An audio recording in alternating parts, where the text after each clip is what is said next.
Hello welcome to Aisu's tasty trails. Restaurant സ്റ്റൈലിലുള്ള ഒരു chilli ചിക്കൻ്റെ റെസിപ്പി ആയിട്ടാണ് ഞാൻ വന്നിട്ടുള്ളത്. അതിനുവേണ്ടി 3 കിലോ ചിക്കനാണ് ഞാൻ എടുത്തിട്ടുള്ളത്. ചിക്കൻ നമുക്ക് ആദ്യം മാരിനേറ്റ് ചെയ്ത് വെക്കണം. ഒരു 3 hours മുന്നേ മാരിനേറ്റ് ചെയ്യണമെങ്കിൽ അത്രയും നല്ലതാണ്. നമ്മളൊരു ചെറിയ കഷ്ണം ഇഞ്ചി, ഒരു ചെറിയ ചോള വെളുത്തുള്ളി, ഒരു ചെറിയ പച്ചമുളക് എടുത്തിട്ടുണ്ട്. അത് ഗ്രൈൻഡ് ചെയ്ത് ചിക്കനിലേക്ക് ഇട്ട് കൊടുക്കുന്നുണ്ട്.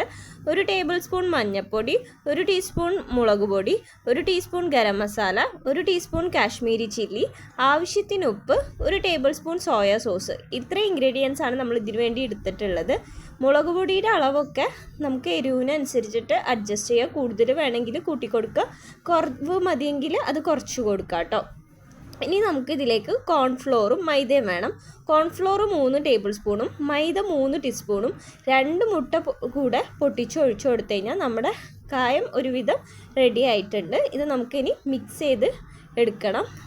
പിന്നെ ഇതിലേക്ക് ഒരു 2 പിഞ്ച് റെഡ് കളറും കൂടെ ആഡ് ചെയ്ത് കൊടുക്കണം. റെഡ് കളറിൻ്റെ കളർ കുറവുണ്ട് എന്ന് തോന്നുകയാണെങ്കിൽ, അതായത് നമ്മൾ ഈ മസാല പരട്ടി വരുമ്പോൾ കളർ കുറവ് തോന്നുന്നുണ്ടെന്നുണ്ടെങ്കിൽ നമുക്ക് കുറച്ചും കൂടെ കാശ്മീരി ചില്ലി ആഡ് ചെയ്ത് കൊടുക്കുക. കളറ് കൂടുതൽ ഉപയോഗിക്കാണ്ടിരിക്കണതാണ് നല്ലത്.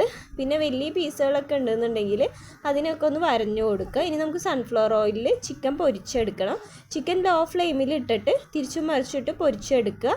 ഹൈ ഫ്ലെയിമിൽ ഇട്ടാൽ കരിഞ്ഞു പോകാൻ ചാൻസ് ഉണ്ട്. ഇനി നമുക്ക് ക്യാപ്സിക്കം വേണം. ഒരു മീഡിയം സൈസ് ക്യാപ്സിക്കം 2 സവാളയാണ് എടുത്തിട്ടുള്ളത്. അത് 2 സ്ക്വയർ ഷേപ്പിൽ കട്ട് ചെയ്തെടുക്കുക. ഇനി നമുക്ക് സൺഫ്ലവർ ഓയിൽ വെച്ച് ചൂടായി വരുമ്പോൾ ഇഞ്ചി വെളുത്തുള്ളി പേസ്റ്റ് ഇട്ട് കൊടുക്കുക.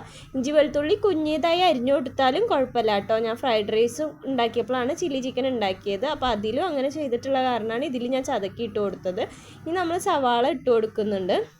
എല്ലാം ഒന്ന് ജസ്റ്റ് ചൂടായി കിട്ടിയാൽ മതി. അതുകൊണ്ട് ഹൈ ഫ്ലെയിമിൽ തന്നെ ഇട്ടിട്ട് എല്ലാം പെട്ടെന്ന് നമുക്ക് മിക്സ് ചെയ്തെടുക്കുക. അപ്പോൾ ക്യാപ്സിക്കം ഒന്ന് ചെറുതായിട്ടൊന്ന് വാടിയിട്ടുണ്ട്, വല്ലാണ്ട് വെന്തുടഞ്ഞൊന്നും പോവണ്ട. ഇനി നമുക്ക് കുരുമുളക് പൊടി ഒരു 3 ടേബിൾ സ്പൂണും ഗരം മസാല 1 ടീസ്പൂണും കൂടെ ഇട്ട് കൊടുത്ത് നന്നായിട്ടൊന്ന് മിക്സ് ചെയ്തെടുക്കുക. ഇനി നമുക്ക് ഇതിലേക്ക് കാശ്മീരി ചില്ലി ആഡ് ചെയ്ത് കൊടുക്കണം. അതും 1 ടീസ്പൂണും കൂടെ ആഡ് ചെയ്ത് നന്നായിട്ട് മിക്സ് ചെയ്തെടുക്കണം. ഒരു 3 ടേബിൾ സ്പൂൺ സോയാ സോസ് ഒഴിച്ചു കൊടുക്കണം.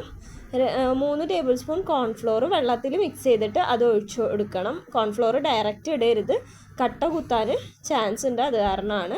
അപ്പോൾ ഇതും കൂടെ ആഡ് ചെയ്ത് നമ്മളത് മിക്സ് ചെയ്ത് കൊടുക്കുന്നുണ്ട്. ഇനി നമുക്ക് റെഡ് കളർ ആഡ് ചെയ്ത് കൊടുക്കുക. കളറിന് വേണ്ടിയിട്ടാണ് റെഡ് കളർ ആഡ് ചെയ്യണം. വേണ്ടാന്നുണ്ടെങ്കിൽ ആ സ്റ്റെപ്പ് നമുക്ക് സ്കിപ്പ് ചെയ്യാം കേട്ടോ. പിന്നെ നമുക്ക് ടൊമാറ്റോ സോസ് ഒരു 4 ടേബിൾ സ്പൂൺ ആഡ് ചെയ്ത് കൊടുക്കണം. അപ്പോൾ ഇതും കൂടെ ആഡ് ചെയ്തിട്ട് നമ്മൾ നന്നായിട്ടൊന്ന് മിക്സ് ചെയ്തെടുക്കുന്നുണ്ട്. ലാസ്റ്റ് നമ്മുടെ ടിപ്പാണ്, ഷുഗർ 1 ടീസ്പൂണും കൂടെ ആഡ് ചെയ്ത് കൊടുത്താൽ നല്ല ടേസ്റ്റ് കിട്ടും. ഒരു 1/2 ഗ്ലാസ് വെള്ളം 1 ടീസ്പൂൺ വിനാഗിരിയും കൂടെ ആഡ് ചെയ്ത് നന്നായി മിക്സ് ചെയ്തിട്ട് എടുക്കുക. അതൊന്ന് തിളച്ച് വരുന്ന സമയത്ത് നമുക്കതിലേക്ക് ചിക്കൻ ആഡ് ചെയ്ത് കൊടുക്കണം. ചിക്കൻ നന്നായിട്ട് ആഡ് ചെയ്തത് സോട്ട് ചെയ്തിട്ട് എടുക്കുക. ഇപ്പോൾ നമ്മൾ ചില്ലി ചിക്കൻ ഇവിടെ നല്ല അടിപൊളിയായിട്ട് റെഡി ആയിട്ടുണ്ട്. അതിലേക്ക് ഞാൻ കുറച്ച് വെള്ളം കൂടെ ഇട്ട് ഗാർണിഷ് ചെയ്തെടുത്തിട്ടുണ്ട്. മല്ലിയിലയും കൂടെ ഇട്ട് ഗാർണിഷ് ചെയ്യുക. ഇഷ്ടമായാൽ ലൈക്ക് ചെയ്യാനും ഷെയർ ചെയ്യാനും മറക്കരുത്. സബ്സ്ക്രൈബ് ചെയ്യാത്തവർ സബ്സ്ക്രൈബ്